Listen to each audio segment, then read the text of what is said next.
I went with Nick Larkey. So that was the game I called on Saturday, and this has been building for a little while, but all the more meritorious because no one has been able to get hold of Jacob Wiedering this year, and the bulk of his work was done there, so much so that Wiedering went forward in the last quarter. So 7 goals, it's his 47th game. I think we've known that he's coming. He's had an 8-week block where he's kicked 23 goals, but he's a picture of all of North Melbourne at the moment.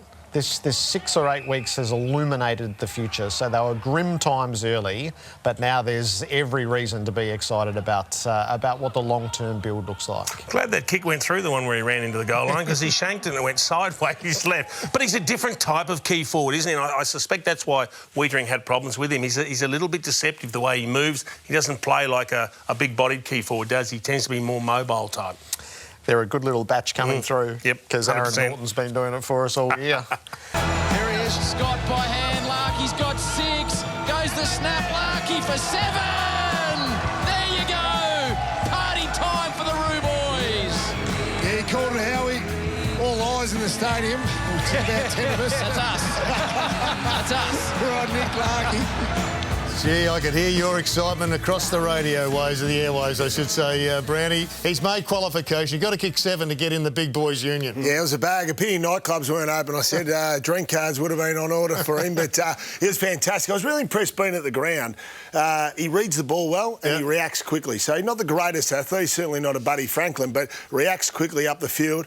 And Cam Zerhard had a quiet day, so he had a fair bit of defensive attention. It's been a very impressive build. It was slow. It was tedious in the first half of the season, but since the bye, well, they have been absolutely fantastic. Last 5 weeks, that profile is premiership profile. Yeah. We're not trying to get ahead of ourselves, but that's a pretty impressive 5-week period. We'll have a look at a form ladder later, which speaks to that. I spoke to Nick Larkey today, and he spoke about Noble's influence and his ability to keep them centred and focused, an eye on where they're trying to go. Even in spite of the fact they got opened up by 130 points by the Western Bulldogs. He even said as a result of that, it was never doom and gloom. This is where we want to get to.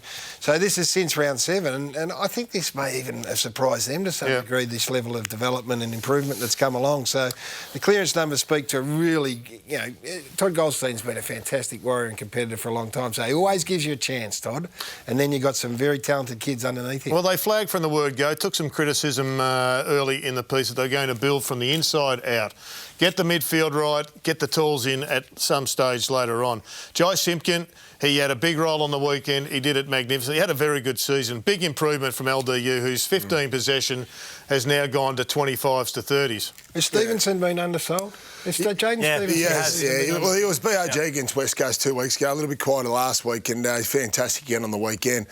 And they're well led by Ben Cunnington. Look, Ben Cunnington to be a top 10 player in the AFL. He's an absolute gun. We talk about his clearance game, but he's so silky with the ball as well. So with Goldstein and Cunnington in there, those young blokes have got some really good leaders and they're developing nice and they've got class, guys. So since round 12, this is what it looks like. So the Kangaroos are just outside the top 8, and I suppose the other big one is the Richmond Footy Club and where they're at, since in that period of time. So that's encouraging. That's lineal growth. Yep. That's young kids that we've seen there who are going to get better with games played. So it changes quickly. You get a plan, you buy into the plan. And you've got to be accurate. Yeah, you do. And we'll talk about another kid later who they took at pick number 3 in the draft, who was, you looked at early in the piece and you said, gee, you got to be patient with these young fellas. And, with Max King and the big fellas, you look at them, they do 1 or 2 things, you go, yeah, he's going to be there. I saw a bit about Phillips on the weekend that I loved. I've been looking for the inside 50 kick. I've been looking for it all year. I may just have found someone that's come on. Will Phillips, that's a nice one, but this kick here that's coming up, he said, if you're not going to move, Nick Larkey, I'll just put it into a hole and let you move to it. And then he tried this one over his head. He might... This one's unbelievable. I don't know if he was going for... I think it was, Anderson. I wonder Luffy put his reputation on the line for him. We still would have been talking about it. Very nice to see young Will. Hats off to Nick Larkey, who kicked 7. Those stats stack up pretty well, Lordo. He's as a great forward. I mean, he's unsung.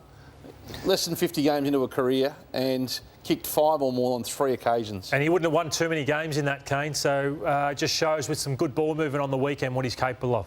Yeah, a good performance against a good opponent too. I was going to say, like, Jacob Wiedering has been one of the informed defenders in the game. He spoke after that performance on the weekend.